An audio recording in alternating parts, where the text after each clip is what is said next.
Hey up troops, Littleton here again with another video, and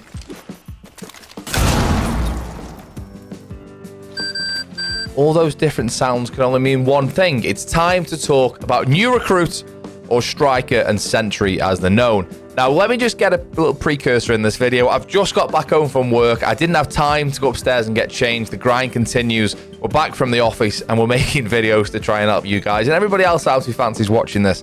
What this video is all about is about the best combinations of primary and secondary gadgets that you're going to be able to use with the new recruits. I call Sentry Sentinel loads of times in this video. I'm really sorry about that in advance.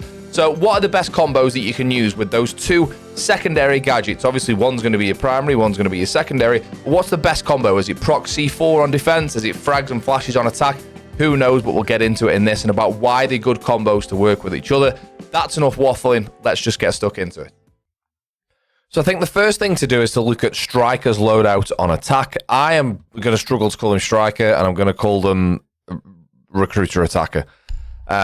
On the loadout there, we've got the M4, which is Maverick's gun, the M249, the 5.7 USG, the ITA-12, and then obviously the good bit below, where it says unique ability, we've now got the choice to pick two secondary gadgets. So as you can see here, the breaching charge is grayed out because we've got it selected below, and we've got the frag grenade selected above, therefore frag grenades grayed out below. You can't have two of the same variety, but if we now change this to Claymore, below the breaching charge will come available. Or if we take off breaching charge there for an EMP, we can then select a breaching charge here. I think, obviously, the most thing people are probably going to do on attack is have hard breach charges and EMPs, which is an insane combination, or a combination of throwables, so like frags and flashes, and obviously we'll get into why in a second. Over on the defensive side of things, Sentry is exactly the same when it comes to the secondary gadgets, which we'll touch on in a second. But the Commando 9, which is the same gun as Mozzie, the M870, the Bandit Jaeger shotgun, C75, which is the same as Dokkaebi and Thorn, and then the Super Shorty as well. And then, once again, any combination of the secondary gadgets can be used for their ability. So, barbed wire and prox mines if you've got to watch a couple of different flanks that you need to worry about. Or we could go with C4 and prox mines, which I think will be the strongest combination in my opinion. Or we could go with a shield and a prox mines, or a shield and a barbed wire. I think will also be quite strong. But that's how it works. You can't have two shields. You can't have two C4s. Another one obviously is C4 and impacts, but we'll get to that in a second.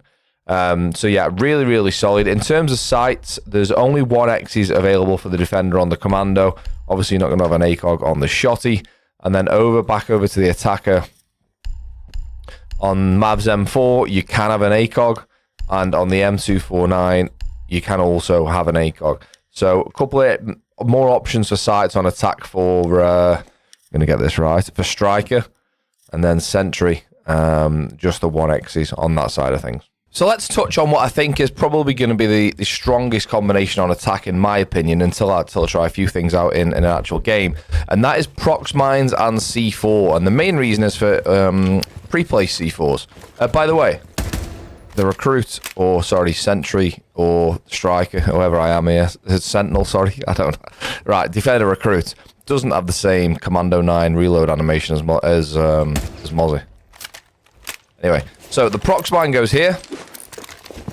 We ping the floor, we go below, we fire the C4 up onto there, and when we're playing downstairs, by the way, this will work much better if you only use one Prox Mine, because you know then as soon as the Prox Mine goes off, you know which Prox Mine it's going to be. But now I'm just going to swap over to the other PC. I'm now Mr. Attacker Recruit walking in upstairs, and as soon as you get that, even if you don't hear it, if you get that 5 points, I'm walking in and out upstairs here at this point, by the way, and it'll go again. Even if you don't hear it, you'll get those 5 points, and you know straight away as soon as it pops up to destroy the blow up the nitro cell, and it's just free information for a pre-placed C4. I think that Prox Mine and C4 combo is going to be incredibly, incredibly strong. So the next combo that I think is going to work really well is a deployable shield and barbed wire, or you could replace this for prox mines, but I think this season barbed wire might be a tad better. So if no one's seen the barbed wire change, by the way, I can demonstrate that now quickly. Let me just jump onto the other keyboard. The noise of barbed wire is no longer as loud as it used to be, but the operators coming through it make this noise. You can hear how loud it is. So not only that, but it also leaves blood on the floor, as you can see here. And I'm looking at Amaro on my other monitor, and Amaro is now down to 100 HP from 110. So it does 10 damage. Sorry, it does 5 damage a second. So she was just in there for 2 seconds. It comes out 10 HP damage, blood on the floor. But the main sound that you're going to hear this season is not the rustle of the barbed wire. It's that sound pushing through. I only took 5 damage that time, so I must have been in it longer first time round. Anyway, my point is, playing a common anchor point like playing inside side room on consulate means that you can just play your shield. Normally, you get your shield and obviously your main primary gadget from your operator.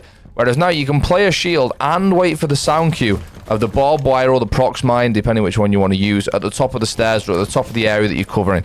You don't need to worry about that area until you hear the barbed wire or until you hear that operator make a sound. So you can just hold behind the shield in complete safety until you hear. Then use your shield to peek. You know they're there. You've heard the sound. Thanks very much. I'm assuming that the Amaro on the other team isn't going to be standing still when you're playing in a real game, though. But use the shield for cover. Pop out when you hear the sound cue. The final combo to talk about on defense is the double explosives on defense, so impacts and a C4. Now, you've got 2 ways of thinking about this. You could either be someone who wants to play on the roam and get aggressive with impacts to destroy claymores, destroy air jabs, and then you can play below for a C4. So let's just think of a situation where we're going to run out of art, and then they're going to plant in statue. You know, you can take this down. There's a claymore or an air jab on the door here. We can impact that and get rid of it. We then run around to where we need to worry about below. And we can then make an impact, well, excuse the pun, make an impact as in make an impact on the round, with the C4 from below to deny the plant. And obviously we'll shoot the gramophone whilst we're down here. So the impact C4 can be like an ultra aggressive roamer where you can use the impacts to, like I say, destroy barricades, get rid of claymores, air jabs, etc. Or just make rotates and open hatches so you can get away. And then play below with a C4, or of course you can be more of an anchor player when it comes to making rotates on site and helping out with the site setup. So you want to rotate here, you want to rotate over in bathroom, say for example. That's your site setup done. However, you've still got the explosives to make an impact on a round. I think impact C4 might actually be really, really solid. Obviously the arc of the C4 always helps as well, knowing where that's going to go. Although it does put me off sometimes, because like, that doesn't look like it's going to make it over there, but obviously it will do. But yeah, the impact site setup has been talked about a little bit as like one of the most effective ways. I honestly think that the impact C4 for a roamer is almost a dream come true. Being able to have that flexibility to open, you know, if you're getting chased, you can impact the hatch and drop it, and then you're already below for the C4 that you've still got. It's going to be really strong. So moving on to attack then, I think we've got probably the most obvious combination, and that is EMPs and hard breach charges. How many times as a solo queue player have you needed someone to get the bandit batteries off the wall, or you'll go and get the bandit batteries off the wall and nobody then hard breaches? Well, don't worry about that anymore because we can do it ourselves. There's a couple of bandit batteries on the wall behind us here, as you can see. Wait, where's Bandit gone? Oh, he's crouched.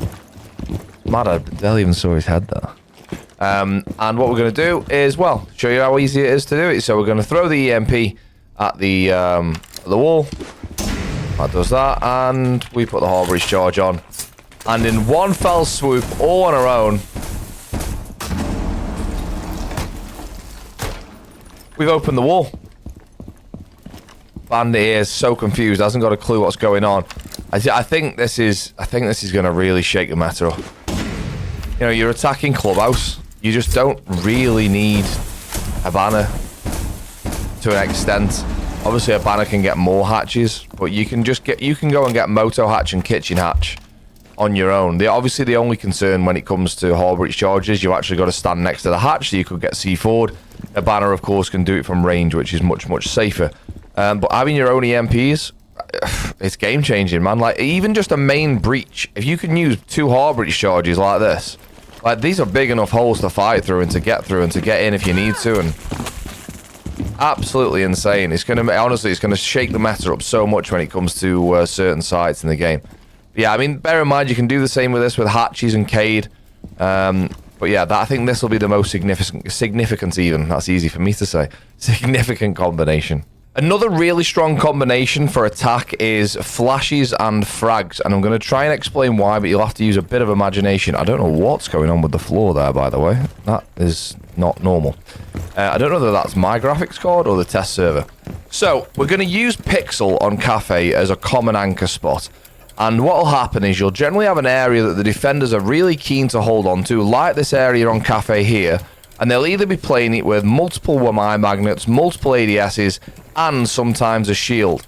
And this is where flashes and frag grenades comes in, right? So let's use the scenario we have here, where we've got no shield and 3 ADSs. So we don't need to get rid of a shield, but we can't flash the Jaeger with 3 flashes because he's got 3 ADSs. So in this scenario, we could throw 2 frags, 1 flash, and now we still have 2 flashes left for the push. Jaeger hasn't got a clue what's going on, and it's game over for him. Now, let's use this scenario again, but let's pretend there's a shield there too. So, same scenario again. We've got Pixel covered by the Jaeger and 3 ADSs, although this time we've got an imaginary shield across there. Unfortunately, I haven't got Jaeger a shield, and I haven't got a third player who can come and put a shield down for me, but we can see a shield there, right? We can all see a shield. So before, we used the frags and 1 flash to burn these 3 ADSs, which left us 2 flashes. Now, we need the frags to destroy the shield. So what we can do is burn the ADSs with 2 flashes and 1 frag, thus leaving 1 frag and 1 flash left over. That means then we can get rid of the shield with the remaining frag, and we can then flash the Jaeger with the remaining flash. So, what I'm going to have to do is just throw the frag grenade like in this area so we don't actually kill the Jaeger. So, what we can do is burn it with 2 flashes, 1 frag, destroy the shield, flash the Jaeger, and now push him. And there, we've destroyed a shield. We've still flashed the Jaeger on our own as 1 person. To do that normally, you would need someone with frags and with flashes, or someone with an Ash Charge or Zephyr Impact. Being able to do that on your own and a mixture of frags and flashes is insanely, insanely strong. And the final combination to think about on attack is the vertical operator who can watch his own flanks. So, let's just say we're upstairs on Kafe, and now this example will need a little bit of creative imagination because there's 2 doors here and we can't cover that with 1 Claymore, but we can just use this door instead. So, let's just say we're attacking downstairs in kitchen and we need to make some vertical in train or over here in fireplace. Well, normally you wouldn't want to do that on your own unless you were Nomad, who can put air jabs down and have breaching charges. That's the only operator that can do it. Well, new recruit can do it as well. We can watch our own flanks with a Claymore there. And a Claymore here. And once the flanks are secured, we can start making the vertical that we need to below. So 1 down there for prep. You can see prep window. My favorite breaching charge in the entire game, which will open this wall, the floor, and see freezer window. Or you can make vertical along. That's going to destroy the Claymore. Ignore that. You know, wherever you want to make the vertical. I'm just using this as an example. Also, well, you don't have to worry about your flanks. Now, bear in mind, Claymores aren't incredibly secure. The enemy can see them. Although not many people are going to expect Claymores in certain places, especially if you're upstairs on your own as a recruit. But bear in mind that they can only get rid of these Claymores by firing a shot. And they're not going to be able to melee them. So I know sometimes it can be tough, like when you're opening breaching charges and like trying to make your own vert and shooting your own shots. Trying to listen out for that can be tough. But don't forget that even if they were to come around here and they go, hang on a minute, there is a Claymore here, right? Shoot that.